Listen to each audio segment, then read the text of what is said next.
The king of the demon realm, thousands of years old, Babidi's right-hand man, a goddamn veteran, and the first real threat of the entire Majin Buu saga. The guy resembles Satan, only a Satan that decided it would be radical to own a squat rack and a set of 50-ton dumbbells next to his throne. This guy has the best chest definition in Dragon Ball, and the fact that his goatee gives me the impression that he's the Undertaker from the Ministry days. I'm going to say right now, Dabura had the caliber in the looks department to be potentially the greatest villain in Dragon Ball history. Oh, it gets better. Give him a giant sword, give him a cape for the Dracula look. The most alpha disgruntled voice in every universe that existed, owns his own demon realm, has flame breath, stone spit, a friggin' spear to hunt wild boar, evil eyes, and the goddamn intercontinental title around his waist. He's even got a super hot sister. Why is Dabura so incredible? It's because it's Dabura, the villain who was stated to be stronger than Cell by Goku. Yeah, it was Super Perfect Cell. Cry me a river of lava. But despite all those outstanding credentials, despite looking absolutely vicious and scary when he was about to turn Gohan into pork scratchings, despite him lighting Kibito out faster than shrimp on the Barbie, despite him keeping his goddamn cool even when Vegeta rebelled with his Saiyan pride speech, despite him being a goddamn veteran with generations of fighting knowledge and wars, we have to ask ourselves, quite possibly, the almighty question, the one question I would put top of the list for God if he or she ever came over for a cup of tea.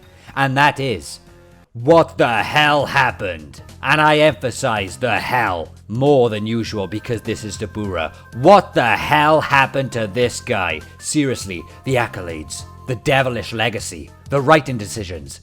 What the hell? And before I forget, why the hell did the Demon King become a goddamn flaming disgrace to the Dragon Ball Hellfire and Brimstone Club? Well, stay tuned because I'm going to tell you everything you've been wanting to know right after this goddamn ad that will make me some goddamn money.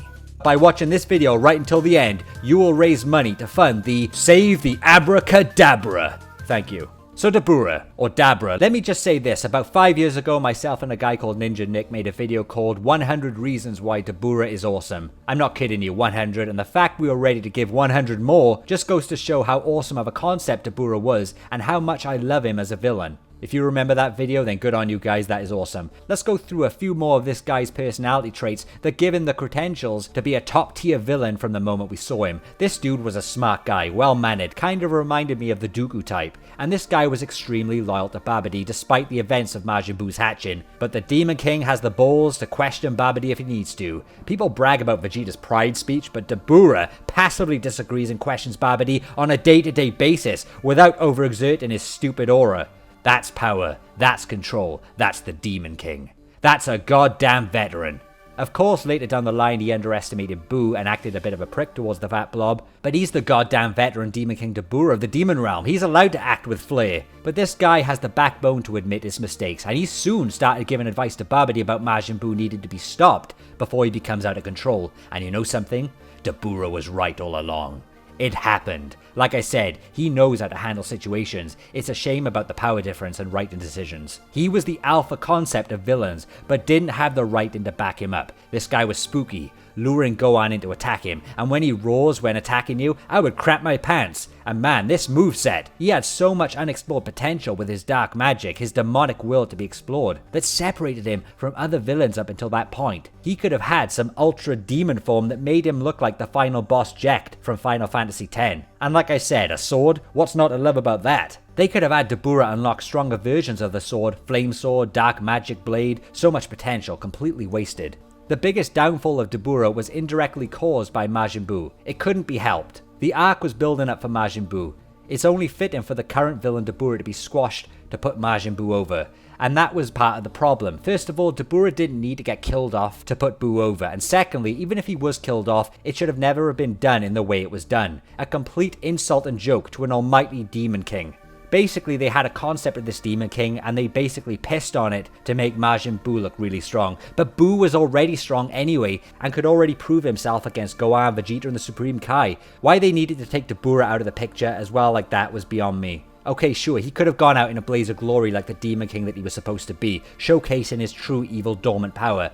But nope, they turn him into a cookie, basically erasing all of the seriousness of Dabura we got up until that point. It was a complete mockery. Dabura is a goddamn veteran, not a goddamn carbohydrate.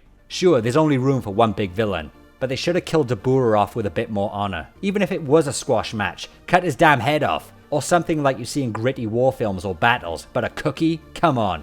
May as well dressed him up as Snow White before punching a goddamn apple down his throat.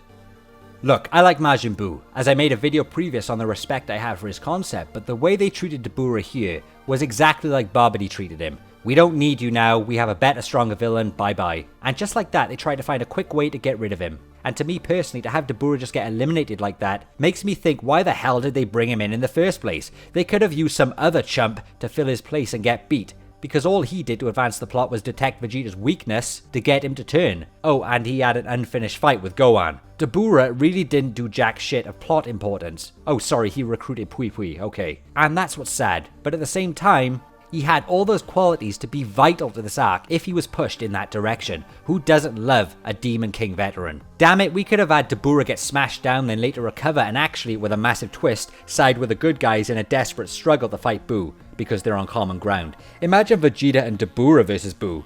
Of course the result would have still been the same, but the chemistry and interesting dialogue we could have had would have been pretty cool. Heck, even have Dabura bring in his dark army to get revenge on Babidi and Buu. That would have been kind of cool stuff to see as well, with the Dabura in Z. Furthermore, we obviously needed him dead for Piccolo and Krillin to be restored, but imagine Dabura was able to magically reverse the Stone Spit and free them upon realizing he needs allies to defeat Buu in order to become the champion of evil once again. But then imagine we got an angry Piccolo who stood up for himself and regained his dignity in the Buu saga, because Piccolo was a joke back then, but imagine he wanted to prove himself against Dabura. Imagine Piccolo hit the time chamber for 1 year, came out and squared off against Dabura later down the line to reclaim his honor.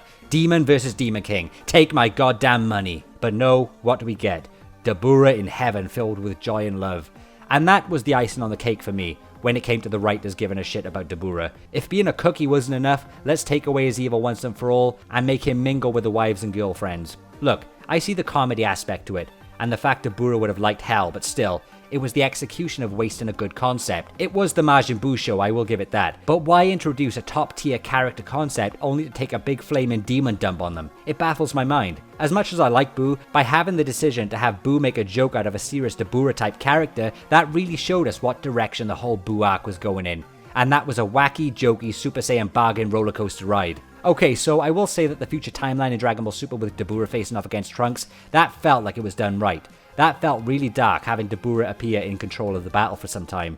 It was kind of scary. Scary as hell, actually. And I'm talking about the manga here, because the anime version was super quick. In the manga, Dabura was scary. And it was tense, and I liked how there was no remorse in the killing. Even Babidi went in for some action. That brought some feels about how the Buu arc could have gone with more backing for Dabura. Of course, with more drawn out battles and storylines, obviously. Either way, that part in the manga was kind of like a waiter bringing out a small tasty dessert after your main and starter tasted like crap. It doesn't save the 3-course meal. So we get Dragon Ball Heroes, the Dark Empire Saga, Dark Dragon Balls, Dabura Demon God, Xeno Buu, Xeno this, Xeno that, goddamn Mecha Dabura. Ugh, look, I get some like the Xeno stuff and Demon God Dabura, Dabura with God Key, man, the concept on paper sounds incredible and you can truly see what potential he could have had in the original Dragon Ball Z with all that Dark Demon Realm army and stuff, but it was too late.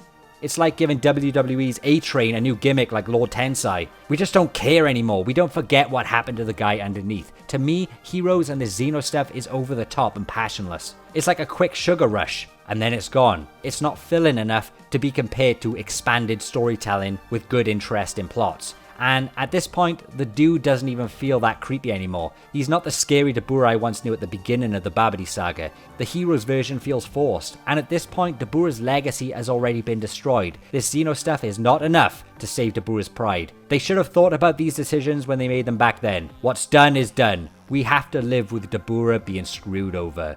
The character and concept, which had the most potential out of any villain and could have been the most badass, literally could have been the Undertaker of Dragon Ball Z.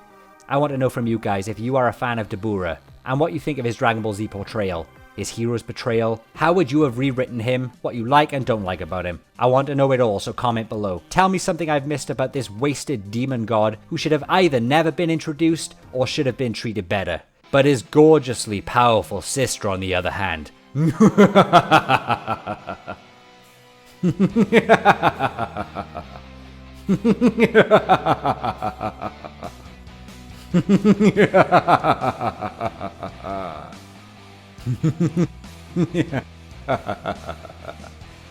Thanks for watching, scholars, and I'll see you in the next dimension.